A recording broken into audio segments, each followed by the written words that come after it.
Hello, welcome to Akron Local News. I'm George Carter, and we paint positive images of our people every day. Today we have a special guest, Mr. Anthony Finnell. He's with the Citizens Police Oversight Board, and he is their auditor. How are you today, Mr. Finnell? Doing fine. How are you? Very good, thank you. Nice It's good to have you with us. As you know, we have our hands full right here in Akron these days with what's going on with citizens and the police, and Yes, you're sir. here to help, I understand. Yes, sir. And tell us a little bit about exactly what you do. Yes, I am the independent police auditor for the city of Akron, Okay. and my primary job is to review all uses of force by the Akron Police Department. Okay. They can be minor or low-level uses of force all the way up to shootings. And on those instances where I don't agree with the application of the force, or if there's a policy violation, I'll prepare a report that's sent to the mayor and to the city council, and I will make recommendations for changes. I see. Okay, well, that gives you a pretty good bit of work to do then, because it seems like things are going on a regular basis. And now, are all parties receptive to a lot of the recommendations that you give, or is this something that you have to go back and forth with of the various powers that be to get some sort of change that you see necessary? Well, first, I don't go back and forth. I make my recommendations, but then the city, either through the mayor's office or through the police chief or through both, respond to the recommendations that I make. And they have about 45 days to provide a written response. I see. Once they provide that response, I'll make that response public at our board meetings where the public is invited to attend. And then it's really up to the public if the police department does not accept my recommendations as to what they'll do. I see. But right now, I've had some recommendations that were not accepted at all, and I've had some that were not accepted because of issues within the collective bargaining agreement, where the police union contract doesn't permit the city to respond to those recommendations in the manner in which I make. Or I've had some that were taken and accepted. Okay. So, given the myriad of problems that the police force seems to be having now, are there any things that you would like to see done that are not being done, that are like just blatantly obvious that should be done? Well, we're going through right now, city is going through, negotiations with the council on a proposal that the mayor made to review the use of force policies for Akron Police Department. That was one of the recommendations that I made early on. And first, I believe that we need to have that review. And I also believe that it needs to be done by an outside entity as opposed to myself doing the review, because we want to have those recommendations be accepted by the police department, by the police union, as well as by the community. My office would be the office that would help to implement and hold accountable the police department after the fact. So yes, I'd like to see that push through. I'd like to see us get moving on that. I think that will be a game changer, because it'll establish some very clear parameters within the use of force policies, because those policies are very vague right now. Very, very, very vague, in fact. Yes. Now, here's the question that I seem to be getting from a lot of people that I speak with. Will the recommendations that come from an advisory board or whomever, would they actually have enough teeth to make the police department and the Fraternal Order of Police to take up those recommendations, or are they just suggestions that they can or may not take? Well, the issue 10 and the charter amendment that created my office does not give us the authority to make the police department do anything. Okay. So where the power comes from is by I making those recommendations, then making the city's response to those recommendations public. And then the community is the driver to say, well, wait a minute, we want these recommendations to happen. We think it should happen. So then they can press the council, they can press the mayor and the police chief to make those changes. They can also, they being the community, can say, well, we want the charter to be amended and we want the legislation to be amended to give the auditor the authority to do certain things, to make the police department do certain things. Now, that would kind of change the model of what the city currently has as an auditor model of oversight, but the community is the driver. You know, I mean, they were the driver to get issue 10 passed. They voted for it, and they are the ones that can make those changes or push to have the council make those changes. Yeah, I guess one of the problems that a lot of people see also is the fact that, for example, in the most recent shooting, Jasmine Tucker, the officer that shot and killed Jasmine Tucker is still being paid. And a lot of people seem to think that that's a paid vacation in lieu of his firing. So in other words, he's going to end up with a nice severance package if he is ever fired, that he may or may not be entitled to according to who you speak. Because the man, you know, I guess the autopsy report is back now. The young man was shot 3 times, twice in the back, once in the arm. So he was clearly, by most everyone's standards, not a threat to anyone. And a lot of people have a problem with the fact that the Fraternal Order of Police have so often argued for a policeman's job who clearly is not suited to be a police officer.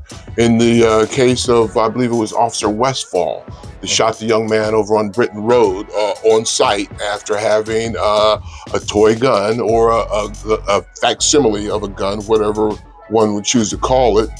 He was a child, so I'm not sure if he would know the difference between a toy and a facsimile gun, number one. Number two, he was no clear threat, but the officer didn't serve enough time with that young man to determine that fact. However, Westfall had several other instances where he should have never been in that situation to begin with. In other words, he was psychologically unfit to be a police officer by anyone's standards after the deeds that he had done previous to that. This is seen by the community as being a huge problem, that these officers are repeat offending very basic human rights. And then you're having the police union representative arguing to keep their jobs. This seems to be what a great deal of the community is upset about. And this is probably the driving force behind the amount of disdain that the public has for the police. Well, yeah, and it's understandable. Okay. But people need to first understand that a union's main objective is to protect its members. So whether it's police union, the auto union, auto workers union, the steel workers union, they're to protect their dues-paying members' labor rights and working conditions. So the union's doing its job. Now, the question is, if everyone believes that someone has done something wrong, in this instance, we talked about 2 different officers, but they've done things wrong, they shouldn't be a police officer. And in the instance of the second officer, Westbrook, I believe is his name. Westfall? No, Westbrook? Yeah. Brook. Okay. He had been fired. The union fought, doing their job, and he was reinstated. Okay. That all goes back to the collective bargaining agreement and the terms that are within those collective bargaining agreements. That's why it's important when the city goes into negotiations that people read those contracts before they're voted on and approved by the council. They can reach out to their council members and say, we need to change this piece, we need to change that piece. Don't vote on it until they go back and renegotiate. And if people don't read the contract, then it gets approved. And those are the terms that the city has to live under. And these workers, these cops and officers have to work under. So in the instance with the latest officer with Jasmine Tucker and other officers, they are placed on paid administrative leave, and they're placed on that leave until the conclusion of the investigative process, which includes the Bureau of Criminal Investigation for Ohio, BCI, coming in, conducting their investigation, their facts being presented to a grand jury. The grand jury decides what they're going to do. Then it gets kicked back to APD and the Office of Professional Standards and Accountability, conducts their investigation. And then afterwards, all of that, then I get the information.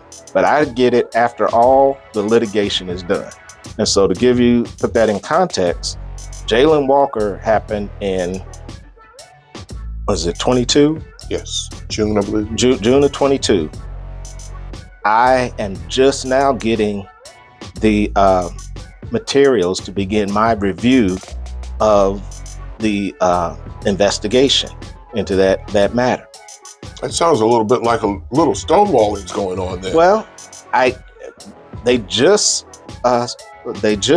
city just resolved the civil lawsuit in that matter. So until all of the litigation was done, I couldn't get access to the material I need. I see.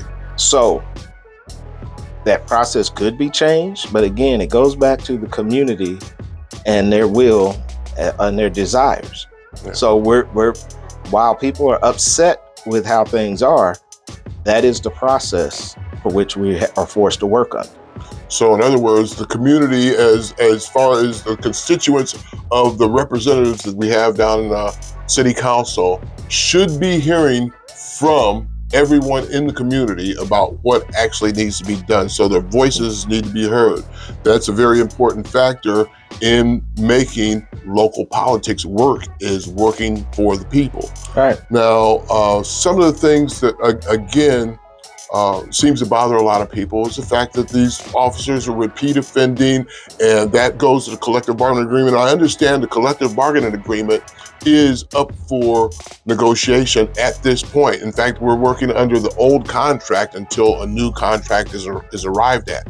Right. So these times that we speak now, this is February the 5th, these are critical times that we're speaking of, because right now they're determining for the next 4 years how things are going to be implemented and how things are going to be worked out. And I just want to say at this point that it's shameful that a law enforcement organization such as the Akron Police Department, as well as the Fraternal Order of Police, would allow themselves to protect people who are obviously unfit to be police officers, and in some cases even flaunt the fact that they have these people still on the force and bring them in mass to a city council meeting. Right. And parade them, actual people who have committed deadly acts against the neighborhood, and then flaunt them in a public place at one time. This is very unfortunate that we have these things going on. I wish you the best. I hope you and your board. Now, how many board members are with you on your board? We have it's 10, I think 10 board members. Okay. Yeah. Well, I wish the best for you and your board members going forth, and I hope that the changes that you recommend can take place. I hope that at some point your organization will get some teeth that will be able to make sure that we can make the changes necessary to make these police officers do and live up to the things that they should do as a protector in the community. And that's one problem that I have with the union. A union should also be there to protect the primary people that they serve. Uh-huh. So it should not be a one-sided thing where they're only protecting the police officers. If these police officers are shooting and killing with impunity, then it needs to change. Well, I will say that in recent times, because of things that have happened in other cities and other police departments across the country, I have seen unions that chose not to protect certain officers because of the nature of the offense. Absolutely. And because again, everyone involved could see that the officer clearly had violated issues. Now, that is rare, But it should be the norm. But it has happened, and I've experienced it in my career personally, seeing an officer that got involved in a situation and the union chose not to defend them. It still doesn't mean that the officer is not afforded due process, but the union chose not to pay the bill for it. Exactly. So unions across the country are looking at some of these situations critically. But again, the collective bargaining agreement is very important, and to have a solid agreement with terms in place goes a long way to helping alleviate some of these issues. Very good. I appreciate that. And again, I appreciate you and the time that you've given to come down and talk with us and get us to understand a little bit better about what you do. And we look forward to having you down again. And we wish you the very best of luck in all your dealings. And I'm sure you'll get some things done. Well, thank you. Thank you very much. Have a good day. Have a good day. This has been a podcast from the Mecca Media Social Media Network.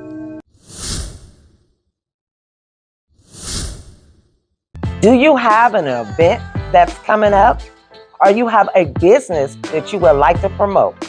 Well, AkronHipHop.com is the place for you to promote your event or your business. You can contact us at 330-937-2632. Allow us to get your face in the place and out to the community. So alaikum, I'm Brother Mutaka Muhammad. We're here in the city of Akron. We're here at Mecca Media Morning Show. You can check us out every week at the AkronHipHop.com. Family, we're gonna be doing this every week. We're coming at you. We're trying to present solutions to the plight of Black America here in the city of Akron, family. It's incumbent upon us. We got the power, we got the ability, and we got to come together and present solutions that are viable solutions to the plight of Black America here in the city of Akron, family. Every week, be looking out for us. We're gonna be ready for you. We got solutions for you.